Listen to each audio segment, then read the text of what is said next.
Hello everyone, I hope आप सभी बहुत अच्छे होंगे। मैं हूं आपके साथ आशीष सर और ये है आपके लिए सैम्पल पेपर, यानी कि स्टडी ऑनलाइन चल रही थी आपकी, स्कूल खुल गए हैं, इसके बाद आपके होंगे एग्ज़ाम। तो एग्ज़ाम के लिए आपकी कितनी तैयारी है तो आइए चेक करते हैं। ये आपका 7th क्लास का पेपर है हिंदी का और ये आएगा आपके पास 50 नंबर का। तो देखते हैं कि कितनी तैयारी आपकी है, कितना आप इस पेपर को अटैम्प्ट कर पाते हैं। वीडियो को लाइक करने के साथ साथ अपने दोस्तों को शेयर कीजिए और हमारे चैनल को सब्सक्राइब करने के साथ साथ ऑल नोटिफिकेशन ज़रूर ऑन कर लीजिए ताकि आने वाली सारी अपडेट आपके पास लगातार मिलती रहे और आप हमारे साथ जुड़े रहें। तो चलिए देखते हैं कि पेपर के लिए कुछ सामान्य निर्देश हैं जो कि कुछ इस तरीके से हैं। सबसे पहले देखेंगे कि पेपर आपका निष्ठा समूह, यानी कि कोरोना से पहले हमारे जो क्लासेज वो 2 ग्रुप में डिवाइड रहते थे, एक प्रतिभा एक निष्ठा। लेकिन कोरोना है तो आपका एक ही तरह का पेपर रहेगा। प्रश्न पत्र में 4 खंड हैं, 4 पार्ट हैं, ABCD यानी कि क ख ग घ, और सभी प्रश्नों के आपने आंसर करने हैं। साथ ही प्रश्न संख्या जरूर लिखेंगे जो भी आप प्रश्न करेंगे, यानी कि अगर आप पहला प्रश्न है तो प्रश्न नंबर 1, उत्तर नंबर 2, उत्तर नंबर 3 ऐसे आप लिखेंगे। और प्रत्येक उत्तर लिखने के बाद जब आपका कंप्लीट हो जाए तो आपने 2 या 1 लाइन ज़रूर छोड़नी है ताकि आपकी राइटिंग अच्छी हो और अलग अलग सारे आंसर आपके दिखते रहे। तो चलिए पहला सवाल है आपके लिए, तो ये है आपके लिए पठित अंश, यानी कि जो भी आपके बसंत किताब है हिंदी की उसमें से ये एक पार्ट का अंश है। तो इसे पढ़ते हैं और उसके बाद हम इसके प्रश्नों के आंसर देंगे। तो पहले थोड़ा सा पढ़ लेते हैं। वह नीम के पेड़ों की घनी छांव से होता हुआ सियार की कहानी का मज़ा लेता आ रहा था। एक लड़का है, ये चैप्टर आपका कंचा पार्ट से है। इसमें जो लड़का है वो बैग में कंचे लेके चल रहा होता है और नीम के पेड़ों की घनी छांव में होता हुआ सियार की कहानी का मज़ा ले रहा था। कौन सी कहानी थी? सियार की। तो आपने भी शायद सुनी होगी, देखते हैं। हिलते डुलते उसका बस्ता दोनों तरफ झूमता खनकता, बस्ते में कंचे हैं और जब वो डोल रहा है तो कभी इधर बस्ता कभी उधर, तो जो बस्ते में कंचे हैं ना वो कंचे टकरा रहे हैं और खनक रहे हैं। स्लेट कभी छोटी शीशी से टकराती हो, कभी पेंसिल से। तो जो स्लेट है ना उसके बैग में स्लेट से लिखते थे, आजकल तो कॉपियाँ हो गई है, तो पहले बच्चे स्लेट में लिखा करते थे। तो स्लेट कभी छोटी शीशी से टकराती तो कभी पेंसिल से। यूँ वे सब उस बस्ते के अंदर टकरा रहे थे। कभी कंचा टकराता, कभी स्लेट टकराती, कभी शीशी टकराती, कभी पेंसिल टकरा रहे थे, मगर वह न कुछ सुन रहा था और न ही देख रहा था। वो कुछ न सुनाई दे रहा था उसे, न कुछ दिखाई दे रहा था। क्यों? क्योंकि उसका पूरा ध्यान कहानी पर केंद्रित था। कौन सी कहानी? सियार की कहानी। और क्या सोच रहा था? कैसी मज़ेदार कहानी हो, कौवे और सियार की कहानी है। सुनी होगी आपने ज़रूर। सियार कौवे से बोला, प्यारे कौवे एक गाना गाओ ना। आपने भी सुनी होगी ना सियार और कौवे की कहानी। कौवा पेड़ में होता है और एक रोटी का टुकड़ा उड़ा मुंह में रहता है। सियार लोमड़ी बड़ी चालाक है, तो लोमड़ी कहती है कौवे को तुम बहुत मीठा गाती हो, तो ज़रा गा के सुनाओ। और भोली भाली जो है, भोला भाला कौवा है, वो जैसे गाने के लिए मुंह खोलता है रोटी का टुकड़ा टपाक से नीचे गिर जाता। तो देखो वो कहता है कि तुम्हारा गाना सुनने के लिए तरस रहा हूँ। तो कौवे ने गाने के लिए मुंह खोला तो रोटी का टुकड़ा ज़मीन पर गिर गया और जैसे ही ज़मीन पर गिरा सियार उसे उठाकर 9-2 भाग गया। 9-2 11 होने का मतलब भाग जाना, ये एक मुहावरा है, 9-2 11 होना। तो कहानी आपने पढ़ ली। अब हम देखते हैं इसके कुछ प्रश्न हैं, उनके आंसर करने की कोशिश करेंगे। पहला सवाल, वह किस कहानी का मजा ले रहा था? कौन सी कहानी थी? सियार की कहानी।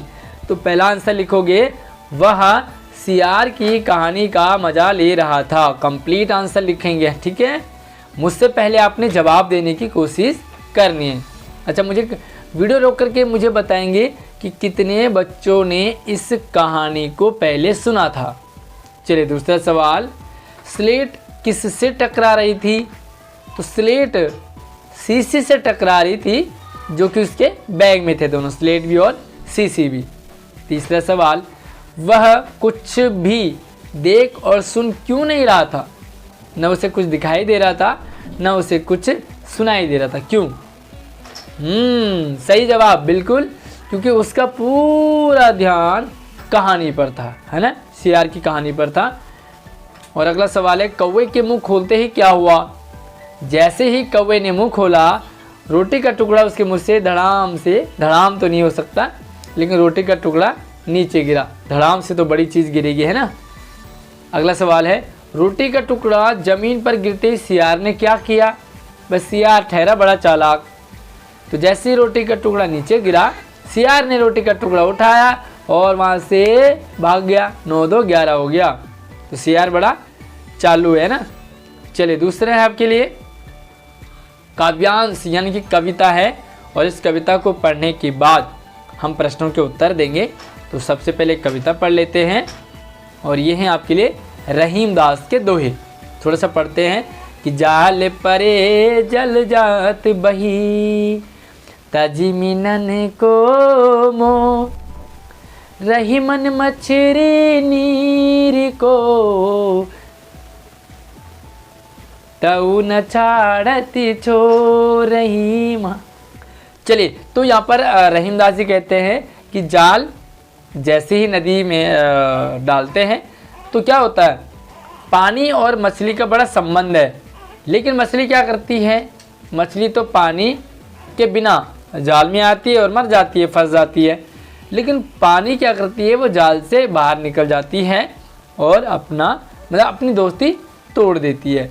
उसी तरह देखो कि तरबर फल नहीं खात है, सरवर पियत न पान, कही रहीम पर काज हित, संपत्ति सजही सुजान। की तरबर फल नहीं खाते है, सरवर पियत न पान, कही रहीम पर काज हित, संपत्ति सचही सुजान। रहीमा संपत्ति सचही सुजान। क्या है कि तरवर यानी कि पेड़ अपने फल खुद नहीं खाते। क्या पेड़ अपने फल खाते हैं? नहीं। किसके लिए छोड़ते? हमारे लिए, आपके लिए। और सरवर पियत न पान, और जो सरोवर है, तालाब है, नदी है, वो अपना पानी खुद नहीं पीती है। इसी तरह से कहे रहीम पर काज हित, पर काज यानी कि परोपकार के लिए, इसी तरह से परोपकार करने के लिए संपत्ति सचही सुजान। जो सुजान होते हैं, जो समझदार होते हैं, जो ज्ञानी लोग होते हैं, जो अच्छे लोग होते हैं, ज्ञानी तो नहीं कह सकते, जो अच्छे लोग होते हैं, वो अपने लिए पैसा कमाते हैं। किस लिए? ताकि वो लोगों की भलाई कर सके। आपने बहुत सारे लोग देखे होंगे जो दूसरों की भलाई करने के लिए क्या करते हैं, पैसा इकट्ठा किया और सबको डोनेट करते रहते। तो कोरोना काल में भी आपने देखा है ना, बहुत सारे लोगों ने अपना डोनेट किया, लोगों को खाना खिलाया। तो चलिए पहला सवाल है कि जाल पड़ने पर पानी क्या करता है? जाल पड़ने पर पानी अपनी दोस्ती तोड़ देती है और मछली को छोड़कर के वो बाहर निकल जाती है ना। दूसरा सवाल है, पानी किसका मोह नहीं करता? पानी मछली का मोह नहीं करता। मछली और पानी की बड़ी दोस्ती। बहुत सारे लोग कहते हैं कि हमारी तो पक्की दोस्ती है, मेरा तो पक्का फ्रेंड है, लेकिन जब टाइम आता है ना, ये पक्के फ्रेंड पानी की तरह खिसक जाते हैं, मछली को छोड़ देते हैं और वो मछली का प्रेम मोह सब छोड़ देता है। अगला है, कौन अपना फल नहीं खाता है? तरुवर यानी कि पेड़। तो यहाँ पे लिखोगे कि वृक्ष अपने फल स्वयं नहीं खाते हैं। अगला है, कौन अपना पानी नहीं पीता है? तो देखो सरवर यानी कि नदी, तालाब। जो आप नदी लिख सकते हैं, तालाब लिख सकते हैं, सरोवर लिख सकते हैं, कि नदी या तालाब अपना पानी स्वयं नहीं पीता। इसी तरह से सज्जन व्यक्ति धन किस उद्देश्य से जमा करता है? तो सज्जन व्यक्ति परोपकार के लिए अपना धन इकट्ठा करता है ताकि लोगों की हेल्प हो सके। चलिए अब ग्रामर पार्ट आपके लिए तीसरा प्रश्न है। यहाँ पर मैं आपको प्रश्न भी दिखा देता हूँ कौन कितने नंबर का है। चलिए फिर से देखो, जो ये आपके था, ये सारे एक एक एक एक नंबर करके 5 नंबर के पहला प्रश्न था, और एक एक नंबर 5 सवाल थे, तो दूसरा भी आपका 5 नंबर का, यानी कि दो टोटल 10 नंबर हो गए। अब आपके लिए सारे एक एक नंबर के रहेंगे, तो थोड़ा सा मैं मार्क्स भी आपको दिखा देता हूँ। ये रहे, देखो यहाँ पर आपको 2 करने तो 2 नंबर के हैं, यहाँ पर भी 2 नंबर के हैं, यहाँ भी 2 नंबर के, यहाँ भी 2 नंबर के, और यहाँ भी 2-2 नंबर के हैं। तो चलिए मैं दिखाता हूँ आपको पहले तीसरा सवाल। तो क्या करना, आपने तीसरे प्रश्न में निम्नलिखित शब्दों को शुद्ध करके लिखेंगे, यानी कि ये दोनों शब्द गलत लिखे हैं, है ना, इन्हें सही करना है। तो पहला लिखा निरीक्षण और दूसरा है प्रतिबिंब। तो पहला वाला क्या है, निरीक्षण, तो यहाँ पे लिखोगे नी को छोटा और ये लिखो निरीक्षण, ठीक है, ऐसा लिखते हैं निरीक्षण। और दूसरा है प्रतिबिंब, तो यहाँ पे लिखते जाइए साथ साथ में, और ये है आपके लिए, तो यहाँ पे लिखोगे प्रतिबिंब, तो ये लिखोगा प्रति, और ये है आपका बिंब, ठीक है, तो ये है आपका प्रतिबिंब, या तो आप यहाँ पे माँ लिखेंगे, तो ये इस तरह प्रतिबिंब। अब चौथा सवाल है, निम्नलिखित शब्दों का प्रयोग करते हुए वाक्य निर्माण कीजिए। तो ये शब्द हैं, इनका आपके वाक्य बनाने हैं। जैसे पहला अनुभव, अनुभव का मतलब एक्सपीरियंस। तो अगर मैं एक सेंटेंस बनाऊं कि मुझे पढ़ाने का बहुत अच्छा अनुभव है, बहुत अच्छा अनुभव है, इसी तरीके से आप एक सेंटेंस बनाओगे और मुझे भी कमेंट में लिखोगे कि आपको सबसे अच्छा काम कौन सा लगता है। लाइक आप पेंटिंग करते होंगे तो आप लिखोगे कि मुझे बहुत अच्छी पेंटिंग करने का अनुभव है। आपको जिस भी चीज़ का अनुभव है आप वहाँ पे लिखेंगे, किसी को ड्राइविंग का है, किसी को खेलने का है, किसी को बैट बॉल का है, कोई बैडमिंटन अच्छा, तो जो भी आपको एक्सपीरियंस है वो लिखोगे। साथ में सम्मान, तो आप लिख सकते हैं कि मैं बड़ों का सम्मान करता हूँ, मैं मम्मी पापा का सम्मान करती हूँ, है ना। चलिए अगला है, निम्नलिखित शब्दों के में संज्ञा के प्रकार की पहचान करनी है। संज्ञा का प्रकार, यानी कि संज्ञा का कौन सा प्रकार है। तो बालक कौन सा है, जातिवाचक संज्ञा, और बुढ़ापा कौन सा है, भाववाचक संज्ञा, ठीक है। चलिए अगला देखो, निम्नलिखित वाक्यों में सर्वनाम छांटना है। तो पहला कौन आया है, तो इसमें जो शब्द है ना कौन, वो आपका क्या है, सर्वनाम है ना। और दूसरा है शेर इधर से उधर से भागा है, तो यहाँ पर क्या है आपका उधर से, ठीक है, तो उधर से ये क्या आपका सर्वनाम है। और अगला है आपके लिए, निम्नलिखित शब्दों का लिंग बदल करके लिखेंगे। अध्यापिका, तो अध्यापिका का लिंग बदलेंगे तो क्या होगा, ये आ जाएगा अध्यापक, ठीक है। और इसी तरह से देखें नायक, तो नायक का क्या है, नायिका, क्या लिखते हैं, नायिका, ठीक है, ये आपका हो गया। उसके बाद देखो, चलिए 8वां सवाल आपके लिए। तो सबसे पहले हम ये देख लेते हैं कितने मार्क्स का रहेगा। तो यहाँ पर आपको 5 प्रश्न करने हैं, 2-2 नंबर के हैं, तो टोटल 10 नंबर के हैं, और प्रश्न आपको यहाँ पर 6 दे रखे हैं, तो आप 5 ही करेंगे, ठीक है। अब ये पाठ्य पुस्तक से है, जो भी आपके बसंत किताब है। अब देखो यहाँ पर पहला प्रश्न है, कंचे कैसे थे। दूसरा है रेलगाड़ी पानी रखने के खास जगह को क्या कहते हैं। सच्ची मित्रता की क्या पहचान है। रहीम कवि ने परोपकार के लिए किसका उदाहरण दिया है। और नीलकंठ ने अपने आप को चिड़ियाघर का क्या बना रखा था। साथ ही मयूर, बाज और चील कैसे अलग है। मयूर, बाज और चील कैसे अलग है। तो ये 6 प्रश्न हैं। आपको इनमें से कौन कौन से प्रश्न अजीब लग रहे हैं, यानी कि जो आपने देखे नहीं है, सुने नहीं, पढ़े नहीं, जो चैप्टर आपने नहीं पढ़ा, मुझे कमेंट करके ज़रूर बताएं। मैं उस चैप्टर की कंप्लीट वीडियो आपके लिए शेयर ज़रूर करूँगा। चलिए अगला है आपके पास 9वां सवाल, और आपने यहाँ पर 2 प्रश्नों के उत्तर देने, तो ये आपके लिए 3-3 नंबर के रहेंगे, है ना। एक प्रश्न 3 नंबर का है, थोड़ा सा बड़ा लिखेंगे आप इसमें। चलिए अब देखो यहाँ पर पहला है, 3 प्रश्न है, तीनों में से 2 करने हैं आपने। जब दोनों मयूरों को जालघर में लाया गया तो वहाँ उसका स्वागत कैसे हुआ। तो ये नीलकंठ पाठ से हैं। नीलकंठ पाठ में देखो कि जब दोनों मयूरों को वहाँ पे लाया गया तो बाकी जानवरों ने उनका स्वागत कैसे किया, ये लिखना है।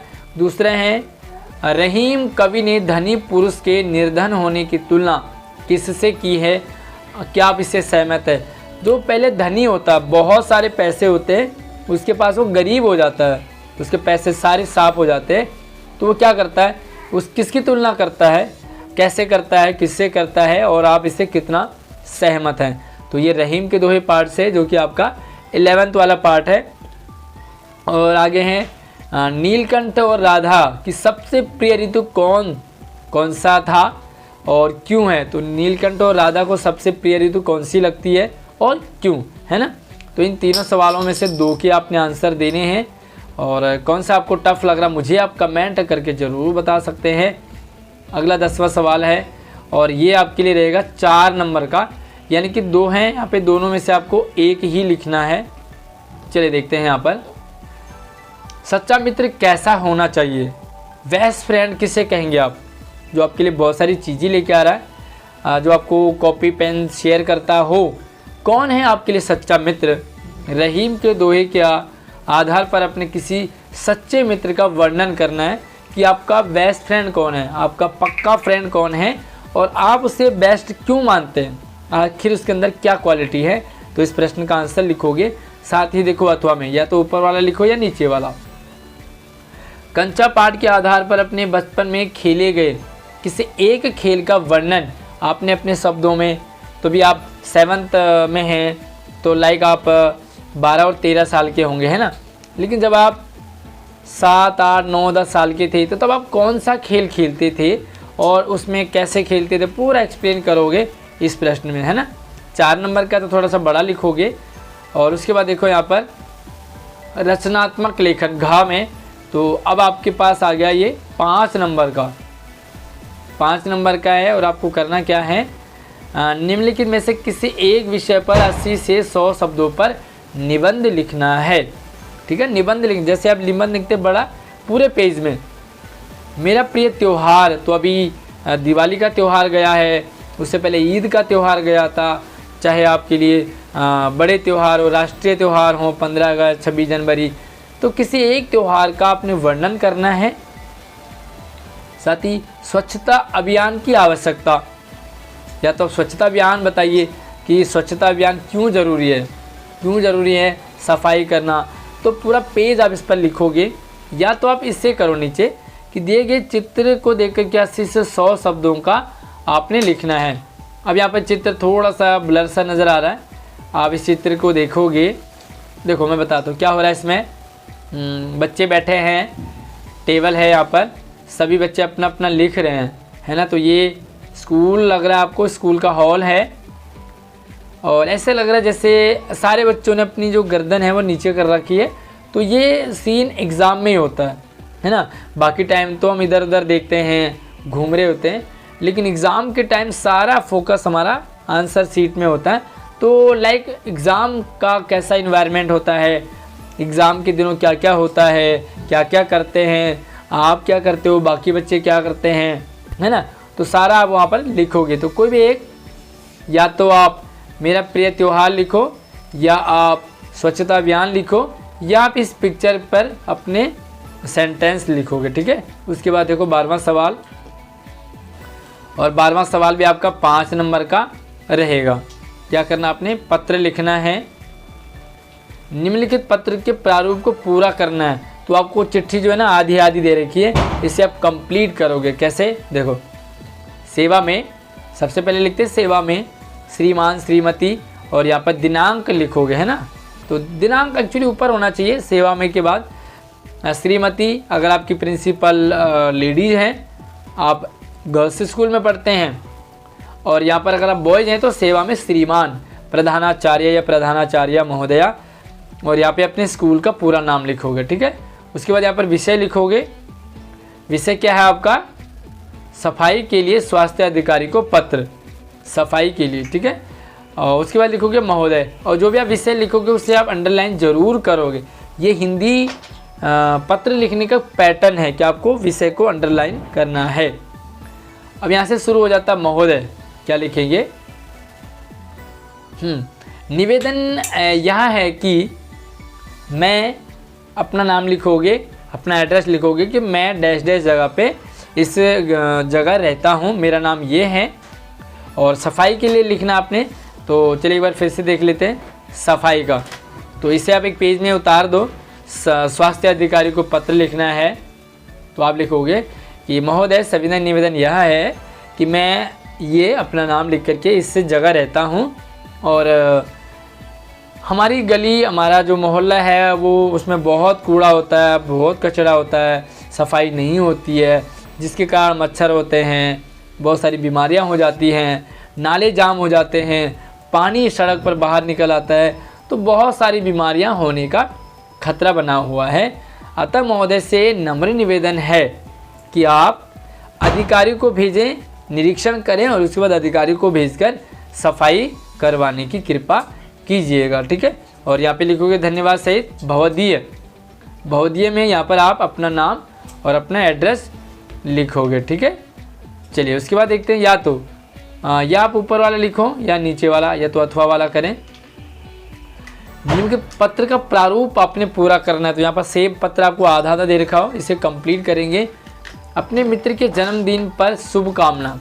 आपका दोस्त है और आपके दोस्त का बर्थडे है आज, मान लीजिए, तो बर्थडे के बाद आप उसे विश करोगे, है ना, हैप्पी बर्थडे बोलोगे। तो यहाँ पर सबसे पहले आप अपना नाम, अपनी जगह का यहाँ पर एड्रेस लिखोगे, उसके बाद डेट, जो भी डेट, जिस भी डेट को आप ये लिखोगे ना उसी डेट को। उसके बाद यहाँ पर प्रिय मित्र, मित्र का नाम जो भी है, और उसके बाद लिखोगे मैं यहाँ कुशल पूर्वक रहते हुए आशा करता हूँ कि तुम भी कुशल होंगे।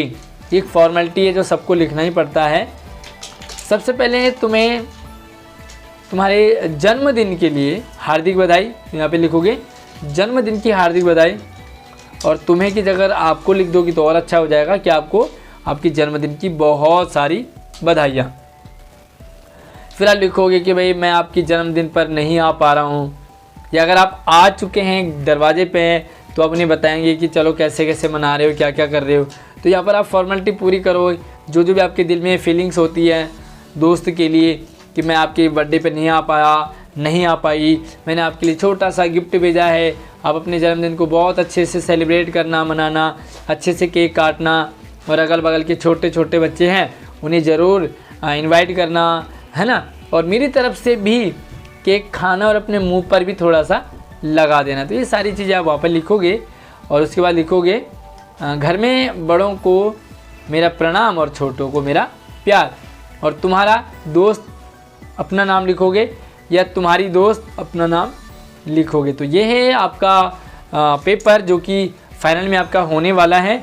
50 नंबर का ये पेपर है।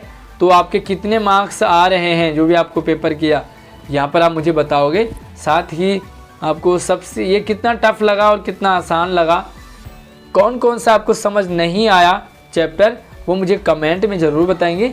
और इस पेपर को करने के बाद आप अपनी कॉपी में करेंगे, हिंदी वाली कॉपी में, और उसके बाद आप जो भी आपके हिंदी के टीचर हैं आपके स्कूल के, आप उन्हें शेयर करोगे, सेंड करोगे, ताकि उनके पास आपका ये रिकॉर्ड रहे कि आपने ये पेपर किया है। इन फ्यूचर आपके मार्क्स लगते हैं तो इस पेपर से आपके मार्क्स लग जाएंगे। और आप कौन से स्कूल में पढ़ते हैं, साथ अपने टीचर का भी नाम ज़रूर कमेंट करके मुझे बताएंगे।